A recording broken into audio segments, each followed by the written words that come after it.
Psychology କହିଥାଏ ଯେକୌଣସି ଭାଉଜମାନଙ୍କ ନଜରରେ ସେକ୍ସ ମାଷ୍ଟର ବନିବା ପାଇଁ ହେଲେ ସେକ୍ସ କରିବା ସମୟରେ ଏହି ତିନୋଟି କାମ ଆମକୁ ନିଶ୍ଚୟ କରିବାକୁ ପଡ଼ିବ। ତାହା ହେଉଛି ସର୍ବପ୍ରଥମେ କମ୍ ସେ କମ୍ ଅଧଘଣ୍ଟାଏ ପର୍ଯ୍ୟନ୍ତ ସବୁ ଅଙ୍ଗ ସହିତ ରୋମାନ୍ସ କରିବାକୁ ହେବ। ଦ୍ୱିତୀୟରେ ତାଙ୍କର ବିଆକୁ ଜିଭ ଲଗାଇ ଭଲ ଭାବରେ ଚାଟିବାକୁ ପଡ଼ିବ। ତୃତୀୟରେ 5ରୁ 6ଟି ପୋଜିସନରେ ଧୀରେ ଧୀରେ ରହି ଗେହିବେ ଆଉ ଦେଖିବେ ସେହି ମହିଳା କେମିତି ଆପଣଙ୍କର ଦିବାନୀ ହୋଇଯିବେ।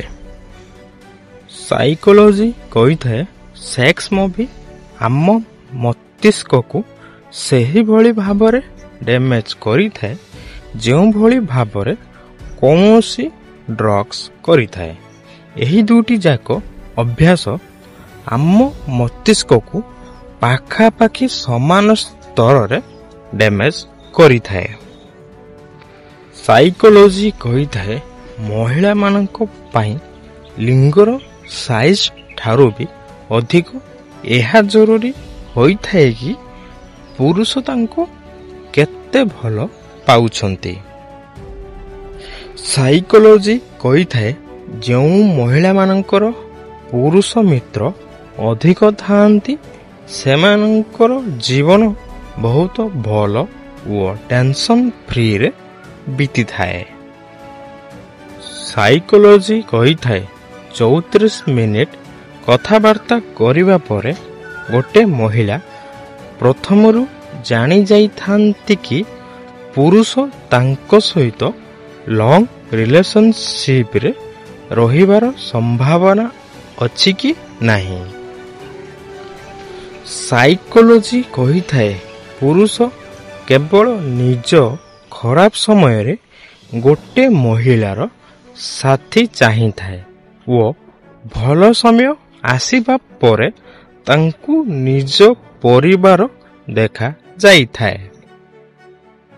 ସାଇକୋଲୋଜି କହିଥାଏ ଯଦି ଆପଣ କୌଣସି ଅଜଣା ମହିଳାର ସ୍ତନକୁ ବାରମ୍ବାର ଦେଖୁଛନ୍ତି ତେବେ ଏହି କଥା ସେହି ମହିଳାକୁ ଆପେ ଆପେ ଜଣା ପଡ଼ିଯାଇଥାଏ କି ଆପଣ ତାଙ୍କ ସ୍ତନକୁ ଦେଖୁଛନ୍ତି ବୋଲି ଓ ସେମାନେ ଗୋଟେ ଥର ଆପଣଙ୍କ ଆଡ଼କୁ ନିଶ୍ଚୟ ଚାହିଁକି ଦେଖିଥାନ୍ତି।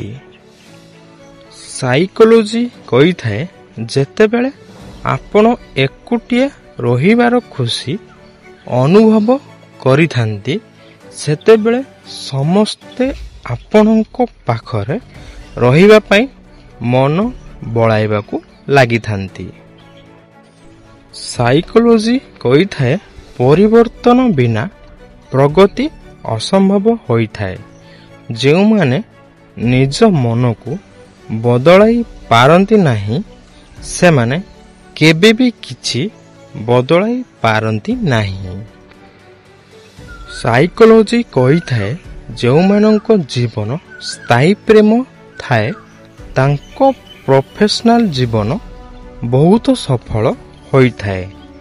ଏହିଭଳି ଲୋକମାନେ ଅଧିକ ଟଙ୍କା କମାଇଥାନ୍ତି, ପ୍ରମୋସନ୍ ପାଇଥାନ୍ତି ଓ ନିଜ ଜୀବନରେ ଖୁସିରେ ରହିଥାନ୍ତି।